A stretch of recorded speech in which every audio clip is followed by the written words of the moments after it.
That is an apple. That is new ice-cold Fireball blazing apple. Crispy. Juicy. Like bobbing for apples in a hot tub full of Fireball. The original taste of Fireball cinnamon whiskey, now laced with apples. New Fireball blazing apple. Please drink responsibly. Whiskey with natural cinnamon flavor, 33% alcohol by volume, produced by Sazerac, Louisville, Kentucky.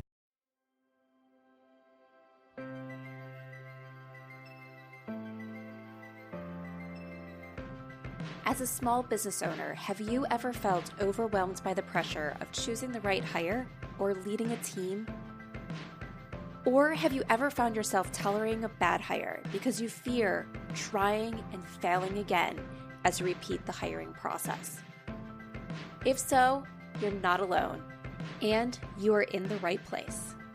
Welcome to the Growing Your Team podcast. The Growing Your Team podcast teaches business owners like you to expand your unique business by teaching you to master the hiring and team management process. Hiring and managing a team does not have to be a challenge. You just have to learn to do it right. And the Growing Your Team podcast teaches you how to become a confident leader who hires right every single time.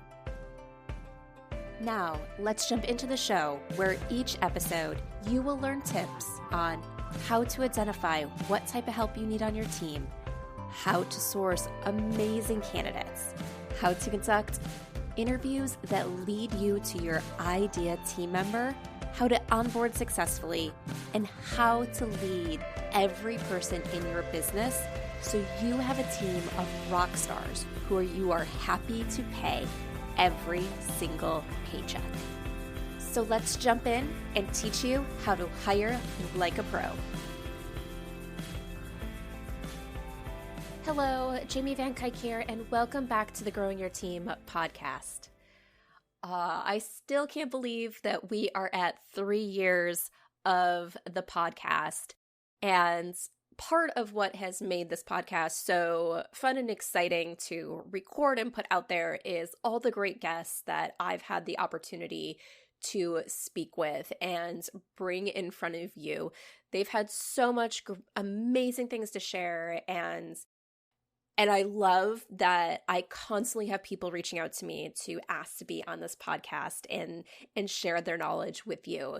And today's guest is another amazing guest that I cannot wait to share this interview with you. Today, I have on Carla Titus. Carla is a financial expert with over 15 years of combined corporate financial planning, analysis, strategy, and online business experience. She provides fractional CFO services and financial consulting to business owners looking to grow their business profitably. Wealth and Worth Within's mission is to empower business owners to achieve financial clarity and peace of mind so they can get back to what they enjoy. Today, we're talking about how you can scale your business and grow your team while still making a profit. Because that's important to us, right? We want to make sure that the decisions that we're making are financially responsible. We want to make sure that when we hire someone, we can afford it. And not only afford it today, but be able to get a positive return on the hires that we make. So in today's conversation, we talk about how to start really thinking like the CEO of your business and making the right decisions financially so you can be happy and get the support you need on your team. So let's jump right into the conversation with Carla. Hi, Carla. Thank you so much for joining us today on the Growing Your Team podcast. I'm so excited to be here. Thank you for having me. Yes, you're so welcome. To kick us off, can you take a few moments and introduce yourself? Yes, of course. So I'm Carla Titus. I'm the founder and owner of Wealth and Worth Within. We're a fractional CFO firm providing financial consulting and advisory services as well as bookkeeping. For business owners who are looking for some clarity on their financials, take control of their profitability, and have cash in the bank while paying themselves, those are the key things that we like to work with business owners on to ensure the long-term viability of their businesses, as well as educate and empower them to not be scared of their numbers. It's what's going to make them successful in business. And we want them to feel very comfortable and confident and not scare and run away from it anymore. Right. The numbers are important. Yeah. For some people, they are scary. Like there's people out there who will say, I am not a numbers person, but the numbers are important. The numbers are what allow you to stay in business. The numbers are what allow you to grow your business. The numbers also can tell you if you have a problem that you really need to address so you don't go out of business. Exactly. And having a proactive approach to looking at your numbers and understanding what's happening in your business. We all went into business because we love what we do. Now, that so happens to be, for me, numbers, but for most people, it's not.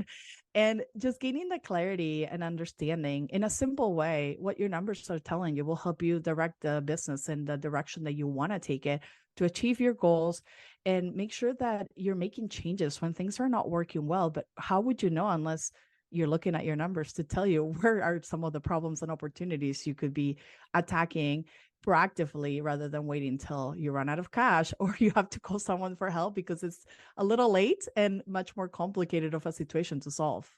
Right. Oh, there's so many things in what you just said that I want to dive into. Like, first off, I love when you said, like, you started your business because you love numbers and most people don't. Like my business, I love hiring, but most people are like, oh my God, hiring is the most stressful thing. And I'm just like, I love it. Come on, let me teach you everything. So that's why I always tell people there's someone out there who can help you through what is hard in your business, what you don't want to do, what drains you. You don't have to do it all yourself. And, the other thing that I just kind of want to talk about in there was you made a comment about being proactive. So things aren't such a mess. And that's the thing. It's like when there is something that we really don't like in our business, we avoid it because we, not necessarily on purpose, but it's just kind of that natural tendency. We put our time and effort in the things we like, the things we enjoy. And we always say, okay, I'll focus on that later. I'll do that later. I'll do that later. And later becomes 3 months down the road, 6 months down the road, a year down the road. And you're like, oh my gosh, I haven't done any bookkeeping tasks. I haven't done anything myself. And then you're in this problem that you probably could have solved earlier and made it so it wasn't a huge problem if you spent the time there. But as we talked about, not everyone wants to spend the time there. Not everyone has the talent to spend the time there, which is why it's so important to really invest in the people that will help you identify problems before they're really problems. Yeah. And unfortunately, that overwhelm is not going to go away. It's only going to compound and get worse the longer you wait. And there are people out there that can support you. You probably already have an existing bookkeeping team or a tax accountant working for you on the money side, and you're asking for more support and maybe they're not able to provide it. And that's where the role of the CFO really comes in, to be that proactive approach on helping guide and direct with the right level of expertise to ensure that you're proactively addressing this and not letting it happen to you or have issues before you actually pay attention to it. Because guess what? It will call your attention when there's no money in the bank and you have to make payroll in the next 2 weeks. You can delay all you want, but at the end of the day, you will have to confront the problems. Or at tax time, when you have to file your taxes and you don't have the right financial statements in place or correctly accounted for, you're going to have to go back and recreate 12-month worth of data. Nobody wants to do that, not even us, but we know how to. So it makes it a little bit simple to guide our clients through that. And also, it's not very cost effective. It's your time and your money that will be spent trying to figure out what happened the last 12 months in your business and what are the costs and expenses. And I always say to business owners, it's really hard to navigate without a dashboard. You get in your car and you're going to drive somewhere. If you don't know how much gas you have, if you don't know what speed you're going at, if you don't know if you're about to hit a tree because you didn't look out the windshield, that is exactly what financial planning and proactive forecasting does for your business. It sets the guide, the path, the direction, tells you the speed, tells you if you're about to run out of gas and stop to get some more, and creates that nice feeling of, well, now I don't have to stress about running out of gas because I know when I'm going to, and I can take action and take steps towards addressing that problem before it becomes a problem and I get stranded on the side of the road. All of this Yes. is guided by the CFO in your business taking that proactive approach and helping you navigate through that. Yes, exactly. One of the things that I really liked what you said was it takes your time and your money. And when I talk about the signs that you should be hiring for your business, it's that you don't have the knowledge or expertise inside your business. And it's worth your money to have someone else do it because it saves you time. It's time that you don't have to spend learning how to do it. And you're probably not going to do it right if it's not your area of expertise, or it's going to take you more time. And that's all time you're not spending generating revenue for your business. So yeah, getting people on your team, yes, it costs money, but when it saves you time, that time is typically very valuable for your business in terms of growth. For a business owner, the most valuable asset you have if you don't have the cash is really your time, because you're the only one that can do certain tasks for your business and you're like a key player. So anytime that you spend not doing it in business development or client delivery or selling your product or improving on your product, any kind of business that you have, or managing the team to execute to bigger goals, it's going to take away from the path forward to help profit and grow your business. So any task that you can delegate out, that you can outsource out to a team of experts that can take it for you and proactively be working with you saying, hey, I see an issue coming, or this is a concern. Here's an opportunity for growth. Have you thought about this?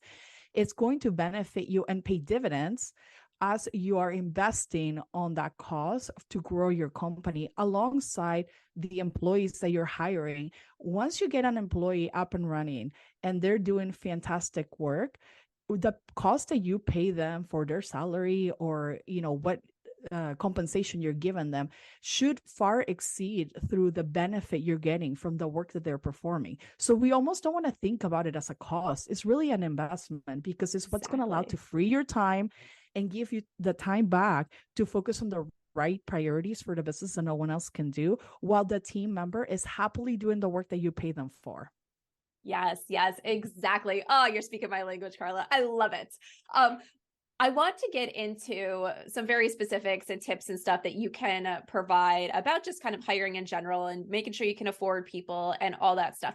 But before we get into that, I want to back up because you used a term earlier that I understand what it means. And possibly people in the audience that are listening today might or might not know what it means, but it's a term that we hear sometimes when it comes to hiring and hiring these outside companies and agencies. And it's that term fractional. Can you help us learn what does fractional mean? So when you call yourself a fractional CFO or stuff like that, what does that actually mean?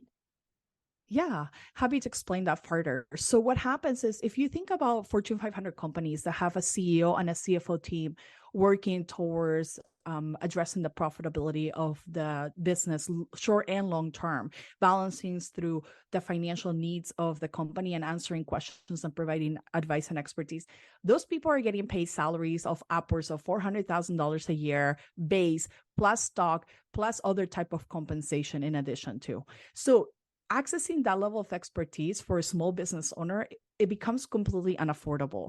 So by having this fractional CFO, CMOs, and other types of roles that have that level of expertise, but a fraction of the cost, meaning we're able to service, let's say 10 to 15 clients at a time, and invest time in guiding and helping support them. But they don't yet have a need for a full-time CFO role in the company because they're small and they're still growing. And one day, hopefully, they do have that need. So they're dividing the cost of hiring one CFO amongst 10 to 15 companies. So the CFO is still making that level of salary and you're still getting access to that level of expertise without the price tag. So you pay for a fraction, but you still get the full support your business needs and access to that knowledge and guidance and proactive planning for a reasonable amount that aligns to the stage of growth you're in business. Yes. So I think it's a great way to hire. One of the questions that I get all the time is I need this high level expertise, but I don't have the business, or I don't have the work, or I don't have the cash flow to pay for someone at a full-time salary with this. And I always say, you can hire people on kind of like a part-time basis. And so typically fractional CFOs, fractional marketers, a lot of times I think they're coming in as that contractor versus an employee type relationship. But it's still, like I always say, there's people out there that are willing to do the work, that have all that expertise on a part-time basis. So you don't need to jump to a full-time person if that's not what your business needs now. You're going to do more disservice hiring a full-time person that your business doesn't need than not hiring at all for that position. And cost is a big component of this decision making, right? The reason we're doing not an employee CFO at this time is because, well, one, we can't afford it, and two, you just don't have the need for it yet. You want to grow into that role and have enough scope for a CFO full time to show up. But in the fractional cost piece, you're making an investment for the future, because the CFO should be returning more than the cost that they're charging you. And we always tell our clients, we absorb not only our cost, but we're giving you back more profit than you're paying us, because that is the point and the role of a CFO in the business. Just like, you expect that from employees as well. And so making sure that you keep that in mind as you're engaging with the right people that have the right expertise and knowledge. What I've seen often in our industry is that we get a lot of people offering quote unquote CFO services, but at the end of the day, it's just enhanced bookkeeping. And maybe they're not even qualified or have the right level of expertise. So I just want to be cautious with who you're bringing onto your team. Make sure you're vetting them through their, background expertise, whatever education they might have, to really be that right level of skill set that you're looking for above and beyond just basic bookkeeping. And obviously there is such an important role your bookkeeper and your accountant play in the team, the money team that you're creating for your business. So it's not we come to replace them. It's we complement that. We work with them and align, because we're all trying to work towards the same goal for your business. Yes, I love it. All right, well, let's talk a little bit about more of that affordability. When is it the right time to hire, especially when you're looking at your numbers? I get that question all the time. Can I afford to hire? And, we're talking about all different positions here, whether it is that full-time position or even that part-time team member that might be giving you 10 hours a week at first. How do you know if you can afford it? That's a great question. And it all starts with proactively budgeting what you think you can allocate to a position and a role. Now, keep in mind, sometimes we do have to invest ahead of when we're quote unquote ready, because we need to be able to open up capacity in order to be able to generate more revenue for our business. And what I mean by that simple example is bringing on an assistant to support you as the CEO, taking off tasks like calendar management, email management, back and forth on payments, things that are simple that someone can handle for you. Hiring them for 5 hours a week will now free up your time to do 5 hours more of sales, or 5 hours of hiring the next team member, or training the next person in your business that's going to generate revenue. And so it's not too early to start. What you need to do is just understand your budget allocation based on what has been your ongoing revenue. What have you been able to achieve in the past? What are your goals to grow that? And then make room for allocating a portion of your budget towards hiring someone. And I always tell people, I always like to start with like the smallest amount of hours, get them to demonstrate their skill set, how they're adding value to my team and the tasks that we're doing. And then I will go higher and higher on the hours as much as I can possibly afford, because I know what they're capable of doing and how it's benefiting my business to free up my time or someone else's time in my team.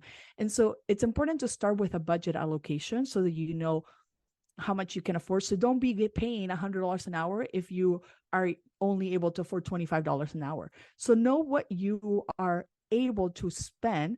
That can change over time, of course, as you grow. But at first, just look at what is the affordability of the role that you're looking for, and then look at what is the minimum support you need right now that would just help you get a step closer. And then you can always grow that role from there. Ooh, I love it. Yeah. When I first started in my business, not first started in my business because I was a little ways in it, when I first started hiring for my business, I had worked with some contractors and stuff on one-off projects before. But once I really realized that I needed consistent help, there's two different areas that I'll share here. And the first one was a part-time employee. My first part-time employee worked for me 10 hours a week. It got to the point where I needed more than 10 hours a week. Unfortunately, she couldn't give me more than 10 hours a week. So I ended up having to go to a different team member. It just coincided with the same time she also got a different full-time job. So she had to leave me completely. So it was that perfect timing where I was just like, I would need to replace her anyway. The next team member was 20 hours a week because I had that additional need in my business. Could I afford 20 hours a week at first when I hired that first team member? No, that would have been really stretching. And I would have got to the point where I would have had to let them go because I would have been putting my business in hot water financially by doing that. But I started at 10 and worked my way up to 20. Now, that is one of those things where you hire someone for fewer hours and you try to add up to more hours. They might not be able to do those additional hours. So then you have to figure out, do you add a second person and then have two people? Or do you say, okay, this is what I need. It no longer works. We're going to have to part ways and I'm going to have to bring someone in who can do the full hours that I need. So that's always one of those things that's at risk when you change the hours, but it's one of those things where it's kind of the right thing to do for your business. You know what? You can always ask. You'd be surprised how many people are just like not even asking and assuming that their employees can do something or they're not available. And then they ask and they're like, oh my God, I've been waiting for this all along. Or yes, I can support you that way. Or sometimes the answer will be no, because there's certain situations where that's the case. But start by asking for what you need. And then make sure that you have the budget allocation. I always advise all my clients to always have some kind of cash runway in the bank to allow for this influx, because yes, hiring is not cheap and they will pay dividends, but it's going to take probably a few months for them to get to that point where it's worth the investment, quote unquote. So making sure that you have that cash runway to cover their pay while they're getting up to speed and bringing value is going to be a key thing to help you mentally be at peace with that decision, and also financially feel like you're not being strapped to push that employee to produce faster and faster, because you're like, I did not plan for this properly and now I can't afford to pay them and now I have to downsize again. And that's not fun neither for you nor the employee. So we want to be very mindful of those situations and make sure that you have those 2-3 months of payroll set aside for any team member you're bringing in. And then you'll start to reap the benefits and see the change in what they're bringing to the table and what value they're tangibly delivering through the numbers. But again, this comes back to the conversation on looking at your numbers to make sure that you are getting that benefit as well. And if you're not, you need to make some decisions. What I find often with working with clients in this is that their gut has really good sense of what's working and what's not working. And then once they look at the numbers, they get that validation they've been seeking of, man, I knew this was off and I just didn't want to admit it. But once I looked at the numbers, there was no more running away. And when things are good, they're like, I think it's good, but I'm not sure. Where can I check to see if it's really the way it's feeling is actually happening? And when we go look at those numbers, they're like, wow, we grew month over month 20% because we brought in that employee, right? And now the cost is more than cover and everybody's happy and the business is growing. So checking in with that is going to be a key differentiator. Don't just let your gut be the only one dictating, but it tends to be pretty accurate. It's just that you need that extra layer of data to make better decisions. Yes. And sometimes even on I think the flip side of that is you might be in an area of self-doubt, or you're just going through your business and you're not realizing that, oh my gosh, I'm doing double of what I was a year ago today, because you experience that growth month after month and you're dealing with it and you're figuring it out. And maybe you're adding team members. And so you're just always focusing on the future, that you never really sit back and look at your numbers at the past and see all the amazing work that you've done, all the growth that you've done. We're recording this, it's about mid-December, and I'll be straight up honest. I didn't hit the number, and I will not be hitting the number I originally set out to hit this year with my revenue. And if I just focused on that I did not hit the number I set out on my revenue, I could be like, wow, that really sucks this year. I missed my goal. But then if I look back at where I was a year ago versus where I am now, there was growth. I didn't hit the goal, but I still grew. There was still a big difference if I look at month over month this year versus month over month last year. And so sometimes those numbers can even help us see the successes that we're too in our business to see.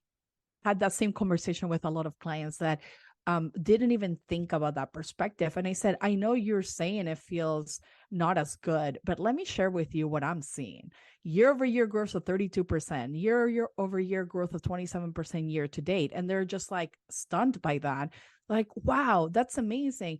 but they missed it because they're so focused on the day-to-day or the current month not looking so good, that's what they're thinking about. But we like to zoom out and really look at that high level perspective, even sometimes quarter over quarter, same month over last year, over the last 2 years.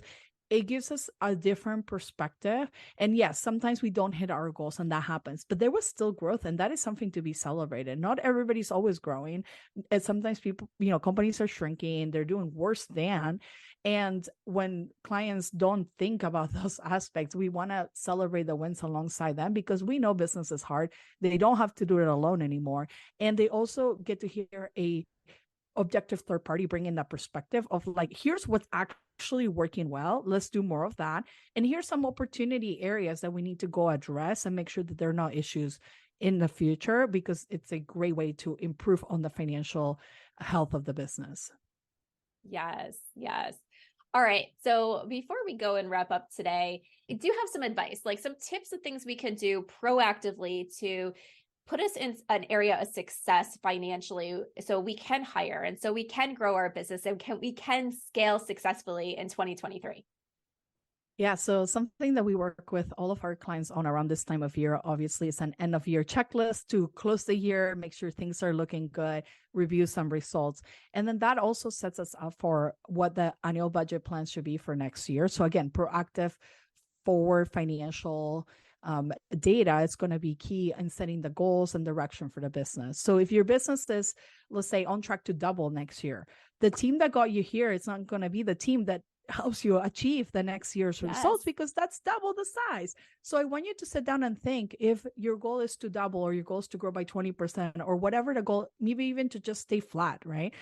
You need to understand, what are the roles I'm going to need? What is the support that I need? What are some of the gaps I'm seeing in the current team? And sometimes you have outgrown your current team or certain roles, or people maybe don't have the skill to develop any further. So you need to think about that too. And some people honestly just want to do the one job and that's it. They don't want more responsibility. So you need to take all of that into account and say, maybe do I need a second one of that role in order for me to grow double and keep that person happy at part-time or whatever the role is today and their current responsibilities, and not expand any further. And there'll be some people in your team that are excited to take on more challenge and develop further, and also have additional skills that you didn't know about. So this is a good time to be asking your team, what are other skills you have that I don't know about that I should be leveraging? What do you enjoy doing besides what you do for me today? Because there could be an untapped potential there that you could be harnessing into your growth plan for next year. What we want to do is start thinking about how we're going to get to the next level by crafting out what the ideal team will be to support that next level. And then you plug in your current roles, expanded skills and knowledge that they can bring to the table. And if they can also expand their hours to support you, or if you need to go add 2 new hires, and what are the hires going to do? What is their role expectations and deliverables? And making sure you start thinking about the costs for those as well. So as you start growing, you're mapping out what time of the year would you be looking to hire that person? And remember, look back a couple months, because you'll need to onboard them and train them and get them up to speed as well. So by the time you need them, you should have a plan to do all that work ahead of time, and also go through the hiring process, of course. So make sure you start mapping out start dates and costs. And then at the end of the day, look at your profitability target for the end of the year. Decide if that is going to be appropriate for your business. As you grow, sometimes profit does go down, but it doesn't have to be. So you have to decide, how much more cost can I afford to add while still keeping my profit healthy, paying myself a market wage, because you are also an important player in the team. And if you have not been paying yourself, we need to solve for that, especially as you're growing, because that problem doesn't go away. You'll be surprised how many 7-figure business owners still don't pay themselves. And you would think, wow, there's plenty of room in that size of business for someone to pay themselves. The problem is that they never prioritize themselves in pay. Therefore, they will never do it later. The later never comes. So I want you to make sure you be intentional about what you need your business to do for you to take home and build wealth personally, by putting an allocation in for your pay, either owner's pay or payroll, doesn't matter, as long as you're accounted for. Because I've seen several business owners that have created businesses that pay everyone else but themselves. And we need to stop that, because you are just as important and valuable for everyone. And also, one day when you sell the business, there will be an allocation for an owner to get themselves paid as well. So it's something for you to think about as you're planning out your year. And if you need help, we're happy to be a support. We do annual budget planning, project-based services for anyone who needs a little help and guidance and direction to decipher all of this for a whole year, because we know that that could be overwhelming and challenging for a lot of people who maybe don't love the numbers. We're absolutely here to help. And also, you will need your data for 2022. So if you haven't been doing your bookkeeping, if you're not up to date, one, your accountant's going to ask for it at tax time. So you might as well just start working on it now and get it cleaned up. And also it will be the foundation for how we plan and budget for the new year by breaking out those pieces, like revenue. Think about how you bring money into your business, meaning the ways that you charge for your services or products that you're selling, to understand how those behave and are growing over time, as well as the cost structure we just talked about around payroll costs and growth for the team. Yes, pay yourself. You are a worker of your business. You are working hard. And like Carla says, if you don't start doing it now, you're never going to do it, because there's always going to be an additional expense. There's always going to be someone else to pay. And it's really, really hard to let that money go to you as your business grows if you're not in the habit of doing it. So pay yourself, figure out what you can start paying yourself, and increase it slowly until you get to that right wage if you're not doing any of it now. Because sometimes it's that you can handle the slow increases better than saying, hey, start paying yourself X amount a month. You feel good about that? Okay, no, do it anyway. But find something to start doing now to start paying yourself if you're not. And if you're not paying yourself an appropriate wage for your role, see if you can start increasing it little by little to get yourself there. But one of the questions I have before we go and start wrapping up for today is, I've gone in the past to look to say, well, where should my money be going in my business percentage wise? What percentage should I be paying towards marketing? What should I be paying towards training? What should I be paying towards employees? What should I do? And I can't find like a good formula. I can't find something that says 40% should be this, 20% should be this, blah, blah, blah. Like sometimes they'll say like, here should be your tax stuff, especially like I follow Profit First a lot of times, and I have my tax bucket that's a certain percentage. But when it comes to my expenses, I'm like, what percentage of my expenses should be in each bucket of expense type? And I know you mentioned something that's like, well, to look at what you did last year. So is that why I really can't find it? Because is that really the best advice of look at what you've been doing and then adjust based on there, make goals from there? Or is there really are there really set percentages that we should be working towards? What I'll share is that in my experience, what I've noticed is depending on the type of business, there's certain guidelines or guardrails that we utilize to help improve on profitability and cost management of the business. And so I'll break it down into two categories, just very high level, but I definitely want you to consult with an expert and make sure that that is what works well for you and your business and your personal situation, because some people might want to have more profit so they can build more wealth personally. There's other things that influence what the cost structure should be for your business. But in the grand scheme of things, there is service-based businesses and then there's product-based businesses. So start with service-based, because I know a lot of your audience is in that category. And your cost structure is going to look something like this. And again, if you're not there, please don't beat yourself up. There's a way to get to this goal and improve on it over time. And most businesses that come to see us are not at this perfect balance either.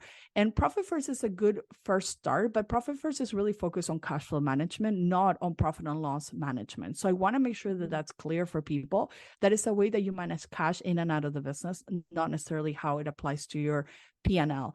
So when we're talking about profit and loss, there's four main categories. There's revenue, cost of service for service-based business. I'll talk more about that. Expenses and profit. So in your revenue, you'll set some goals. You know what that would be. We will allocate between up to 50% to deliver on cost of service. That is your contractors doing work for you, your team that is directly impacting generating revenue in your business.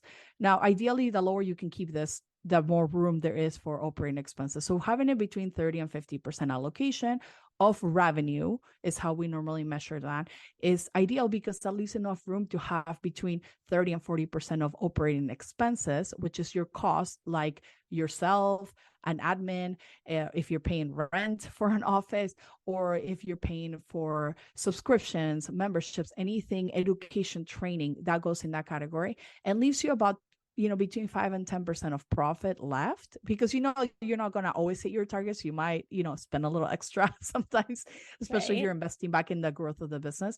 So that being your profit target between 5 and 10% for a growing business, we always want to keep it between 5 and 15% as you're scaling. And again, that's going to be fluid. It's going to change up and down depending on how much is going back into the business. This is after you pay yourself, though. So make sure that you're accounting for that in either through owner's jar or payroll. Doesn't matter. You still account it for somewhere in the cost. That's when you're scaling a business as service-based. When you're on a cost of sales or cost of goods business where you're selling product, what happens is right off the bat, you have this 30%, 40%, up to 50% of cost of goods sold to make, ship, deliver, build the items that you're selling, the product itself. And so your profitability is already going to be a lot lower per se, because you're having to create a product to be able to generate sales, right? So similar to the service industry, where maybe if you have a online business doing digital products, your overhead cost might be nothing. They might be all together 20%, and your profit could be up to 80% because you're able to keep your overhead super, super low. It's like maybe 2 people working in it and making, a lot of money and not a lot of subscriptions or costs in general to run it. On a product-based business, you're going to have a lot more costs because you just have to manufacture and deliver and shipping and all the things that you sometimes also have no control over. Your materials went up in cost, your ingredients went up in cost because of inflation. That's kind of out of your control. You're just going to keep paying or find ways to reduce that cost through scaling and placing bigger orders. And then you still have to pay your employees and people working in the business on top of that. So while the cost structures might seem similar, there's a lot less wiggle room, we'll say, in the product-based business for higher profitability, where on the service side, you could be as high as 80% profit, 70% of profit if you keep your overhead low. But it could be as bad as 10%, because if you have a ton of payroll costs and employees, now you're diluting what your profitability can be. And again, it's going to depend on industry. It's going to depend on type of business. But just know that when you're hearing advice online and people are talking about this 70% profit, you're talking about a very lean business model that's very different than a product-based business. And I always tell my product-based business owners, like, don't get discouraged by those commentaries, because they don't apply to you. Actually, you have a very different business model, financially speaking, and you can't be comparing yourself to that. Of course, we strive to be as profitable as we can be and as financially healthy as we can be, and we will work on that. But just know that 70% profit is probably not going to happen in that type of industry. Right. And that's probably why it's so, so important to work with someone like you, because the fact that you don't know really what's normal in your industry, especially if you're comparing it and your business bestie, it runs a completely different business and you're hearing about their numbers and you're like, why is that not possible? It's possibly not possible because you're a completely different business and you have different costs and you have different needs and everything. So getting that expert help is going to really help you understand where you should be, what is right, where those problems are, where you need to make changes, where good things are happening, right? Yeah, for all you know, your business bestie is getting help from offshore and paying a quarter of the cost on payroll than you are, because you have a US-based team, or, your costs are just different and higher. Therefore, it's just comparing completely different business models. So just be mindful of that. Even in a business that could look similar or quote unquote in the same industry, we see so much variety because we're in so many different industries that we can tell. It's just really a case by case basis, unfortunately. And like, I know that's not the advice most people want to hear, but that's why we're here to help and have the expertise to say that advice doesn't apply to you. That advice does apply to you. Let's work on that, because that is possible for your business. Yes, yes. All right. Well, we definitely have to wrap up today's episode. So, Carla, tell everybody how they can get in touch with you. Yeah, you can find us on our website, wealthworthwithin.com. Sign up for our newsletter. We offer a lot of free content and support.